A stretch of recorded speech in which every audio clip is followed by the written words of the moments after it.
What is good, YouTube? Welcome back to another JC2K video. In today's video, we're playing our final game for our 5-game win streak this weekend here in NBA 2K25 MyTEAM. As y'all can see, I'm using Dark Matter Michael Beasley, 100 overall Tim Duncan, and Dark Matter Dikembe Mutombo to complete this. And for the final game of our 5 streak, I'm playing this guy who is gold rep with Zachary Reese-Shea, James Worthy, and I think Dikembe of his own, if I'm not mistaken. I wouldn't say it's like the worst lineup ever. Oh, that's Pink Diamond Akeem. What am I saying? Okay, yeah, so never mind. This dude's team is like pretty stinky, to be totally honest. He looks like he's probably just started playing my team pretty recently, being only gold rep and having a Pink Diamond Akeem in his lineup. So this may be like a locker code team or something along those lines where he just recently started playing. But let's play some defense here, and this should be a really easy win. I don't know what it is. Every single time I record one of these final games, I never wind up matching up with a sweat. Like ever, which I mean, I don't mind not like risking losing. You know, of course I say that and I shoot the worst shot in the world and now I'm down 2-0 and I don't have the ball.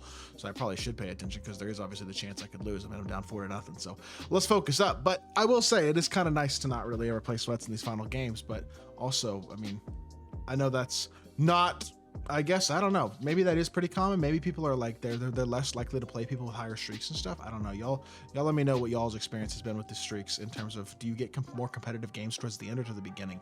Because for me, all my competitive games feel like they're at the beginning of my win streak. Like even the guy I played tonight, first 2 games of my win streak was absolutely trying his butt off. He had Dark Matter, Cedric, MAXWELL, 100 overall LeBron, and Dark Matter Kareem, which is like not a ridiculous team. It was a very good team, obviously. He was trying his butt off. I knew how to dribble really well with both Braun and Cedric Maxwell. Like I was playing against a legitimately really quality player and he was absolutely sweating his butt off and I was able to beat him both games. And then since then, it's just been pretty easy matches, to be totally honest. And of course, that's just the worst shot in the world right there with Beasley. Beasley's one issue, especially I feel like in this mode, is that his jumper does seem like it gets some load ups and stuff sometimes, which can be annoying. But the honest truth is, I mean, his movement is really nice, but also just the jumper is so quick that it's like, it's very hard to not justify using this card with how good he has offensively. And also just how limited my options are with this account right now in terms of the cards that I have. I'm basically only got the attainables cards and a couple of reward cards that I've gotten like unsellable and stuff.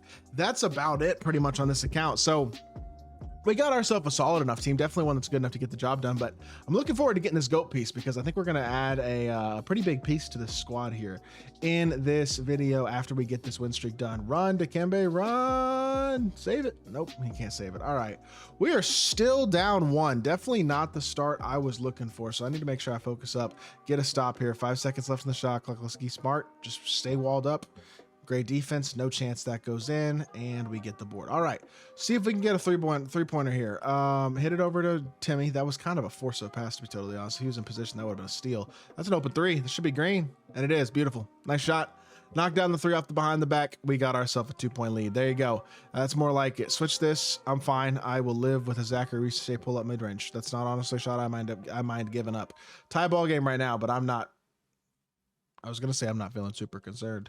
In all honesty, that was almost bad, but we're good. So let's play some defense, or some offense, I should say. Come off the screen. Didn't even use the screen. I just shoot over him with Beasley.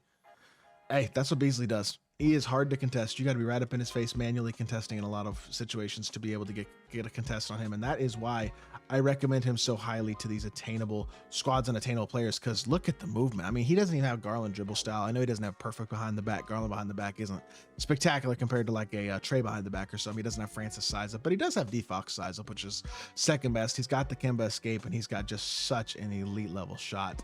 Really does make him very, very high level. This should be a stop. Okay, never mind. That was horrible offense, by the way. I mean, just terrible. The game was just like, here, you want some points this possession? I got you, bro. That's basically what just happened there. So back to the behind the back. We'll go double behind the back here. And now we're going to go pro 2 in the corner. That's actually a really bad shot. That's a terrible shot. I don't know what I was thinking shooting that shot. But he's going to stop and shoot again, isn't he? Oh, no, he didn't this time. I mean, Tim Duncan can cut off the baseline. Somehow this is a close game. I truly don't even know. But apparently it is going to be a competitive-ish game. So there you go. I guess that's my fault. I shot the worst shot in the world right there with Michael Beasley. So that is on me. But we got to close this game out because this is one that never should have even been realistically competitive in the slightest. So he does a good job there of guarding that. So let's just rim run here, take our dunk. We got legend poster, Green Bean. All right, we green the dunk. We got a 16-12 lead right now. All we need is a stop, a 2, a stop, and a 3, or something along those lines. It doesn't have to be in exactly that order, but this could be the 3 right here if we could just space the floor out properly. Pump fake here, go middle, come off of this. He's not quite, I don't think he's going to get enough contest on that. He didn't, I just missed it. That's tough, because I knew I could probably get that shot off, and with confidence too, and unfortunately I missed it, and then I give up a 3, and I almost gave him a chance to get right back in this game right here. I'm not even going to lie. I don't trust Beasley off the catch. That's like one thing about this Beasley card is I love him off the dribble, but off the catch, especially in I just messed up my dribble. Dog, I'm playing terrible. Just downright playing terrible this game. Over dribbling for no reason, just not making the right reads. And it's been a tough one, but thankfully we're not going up against, like I said, a super sweat. And the first 4 games were pretty easy wins. I was definitely more locked in, I would say, on the first 4 games than I have been this game, just because of commentary and the assumption that this was going to be a free win, which, hey, you know what they say about assuming? It makes a you-know-what out of you and me. So that's on me. I got to pay a little more attention. But we got an 18-12 lead, so it looks like we're going to come out of here with a win regardless. I'll live with that shot. He hits it, he hits it. That's fine. Oh, I'm forcing a 3 here. I'm not taking a 2. I will win this game on a 3 or I will miss. And I will win the game on a 3. There you go. Really didn't ever need to be a close competitive game at all, but you know what? Shout out to my opponent. He did manage to keep it pretty close, but at the end of the day, just wasn't quite efficient enough. Couple turnovers, and we wind up winning pretty comfortably, 21-12. And that will be yet another 5-game win streak done. Wanted to make sure that I got it done on this account again specifically, because there's one player in specific that I want to pick up for the next episode of the Attainables, and I think y'all know who that is, but this piece, in addition to the free GOAT piece in the locker code, now gives me enough to add him and have leftover pieces as well. So as y'all can see, 5-game win streak right there. Hopefully it doesn't hold me in terms of taking my piece or whatever, or not giving my piece like it's happened before, but y'all see it right there. You also see the 5-game win streak completed on that screen right there. We should have our stuff sitting here in the unopened packs. There's a 97 plus pack, and there is a GOAT piece right there. Let's quick open this stuff real quickly. 3, 2, 1, and it's a 98 overall Sean Livingston as our unsellable, as well as TJ Shannon Jr. Alrighty, let's get into this exchange here, and let's see who we want to add. Again, like, I have the GOAT piece now in addition to some spare 100 overall pieces and dark matter pieces and stuff like that, but I think y'all know who I want. Is this man right here. And now with these GOAT pieces, I'm gonna be able to get them. I got 5 dark matter pieces right there.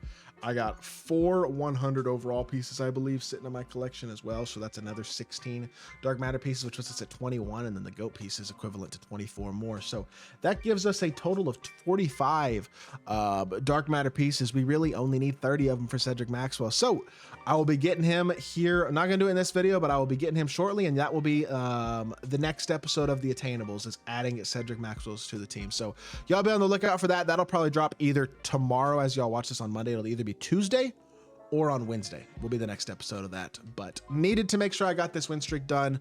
Been gone all day. I'm literally recording this video at almost 3 a.m. So make sure y'all subscribe if you haven't. Would really appreciate the support.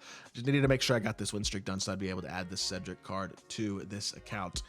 But yeah, y'all will see that video later on this week. I hope y'all did enjoy the video. If you did, make sure you hit that like button, leave a comment, and subscribe. I'll be back with more 2K content very, very soon. I appreciate y'all. Peace.